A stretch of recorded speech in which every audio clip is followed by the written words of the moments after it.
Now, Trump leads the Republican field by more than 30 points. In second place, Florida Governor Ron DeSantis just raised a whopping $8.2 million 24 hours after his launch. He's now attacking former President Trump for running to the left.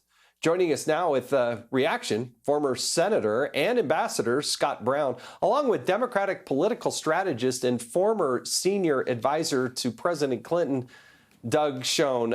Gentlemen, thank you so much for joining us tonight on Hannity. Senator/Ambassador, I want to start with you. You know, the danger when you have a contested primary is that they beat each other up so bad that there's so much contention. By the time you get into the general election, somebody who's such a big supporter of one won't go out and support the other one, and the Democrat gets to skirt right through. Yeah, it's the playbook we see all the time, and it happened in the last election cycle. I mean, there's plenty to talk about between Trump and DeSantis and all the other candidates.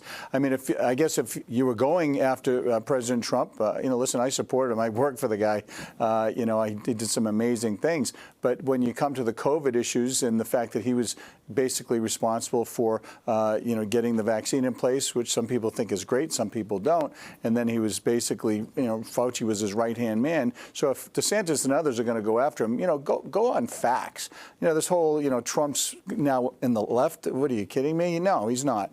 I think people kind of tune that stuff out. They want to figure out, what are you going to do for our country? What are you going to do about the border? What are you going to do about fentanyl? Inflation is 2 times higher than it was, when I got home from New Zealand. Same thing with gas.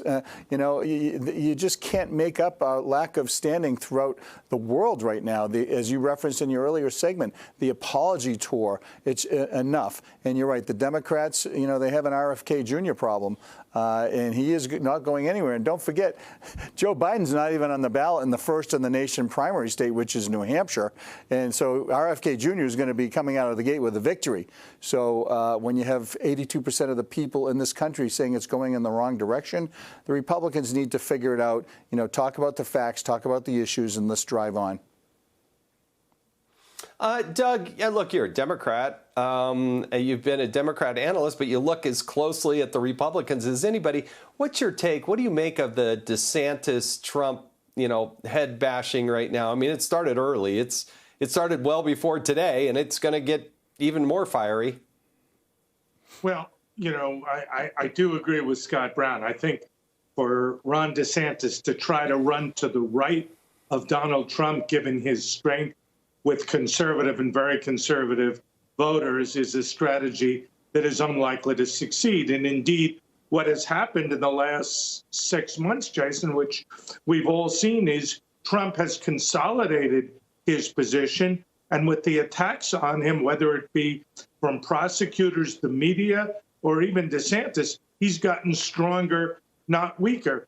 So I think DeSantis, especially with a very bad launch, which was full of glitches and really did not maximize his position, I think he's got a difficult mountain to climb to take on Trump. And right now, to me, Trump's the odds-on favorite.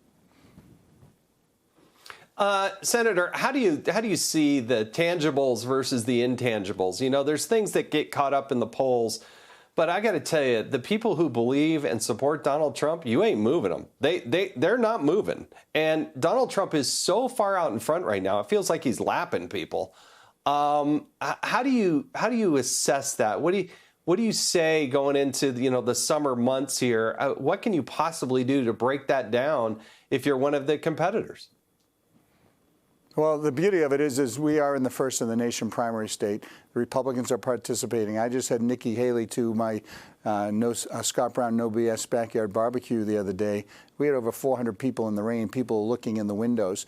And I had 16 of the 18 presidential candidates and then President Trump. We had in a car dealership with 3,000 in a snowstorm. So they're coming out. How do you get through this? I think it's early. I mean, I was down 41 points when I ran for the U.S. Senate and won by 8 or 9. It's early. People are just kind of poking and prodding. Yes, President Trump has a rock-solid base of probably 32 to 34%. But there's others out there. You have obviously Tim Scott, Nikki Haley, Vice President Pence. You have obviously Vivek, who just came on. Great ideas. They're coming to New Hampshire. Nikki Haley was here and had 6 events. She's been here many, many times. Whoever comes here has to do it the New Hampshire way. It's the old story. Hey, what do you think about Mitt Romney? Oh, I think he's great. I met him. He's great. He did a great job in Massachusetts. You're going to vote for him? Well, I need to see him 4 or 5, 6 more times first. That's what they need in New Hampshire. So it starts here, and people are going to weigh and measure all the things that President Trump has been hammered for. Obviously, we all know about it, and they're going to compare it to the other people in the race. And ultimately, as you referenced earlier, if we don't come together after the fact and we sulk and we moan and groan and we don't get behind who the ultimate nominee is, we're going to have a repeat of what just happened. Doug, let's go back to that poll. 66% of Americans are saying it would be an unmitigated disaster if Joe Biden were reelected. He's not on the ballot in the New Hampshire primary. I guess he's banking strongly on South Carolina, but his strategy is not really paying off. You have RFK Jr. with 20+% of the vote now. That's a pretty big number for somebody who's just gotten into the race. Yeah, Jason, I agree that the president has very substantial vulnerabilities.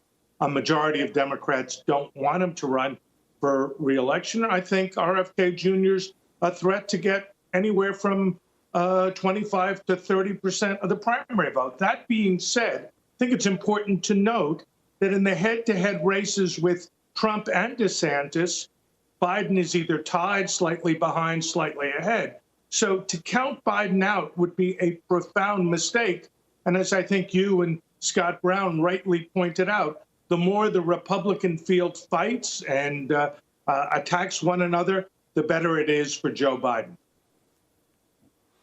Yeah, it's going to be fascinating as it plays out. We'll remind people that next week, Sean Hannity is going to have a town hall with coming up here with Donald Trump. It's going to be a fascinating one to watch. And then, of course, the debate on Fox News that'll happen in August. Ambassador, Senator Scott Brown, Doug Schoen, thank you so much. Hey, Sean Hannity here. Hey, click here to subscribe to Fox News YouTube page and catch our hottest interviews and most compelling analysis. You will not get it anywhere else.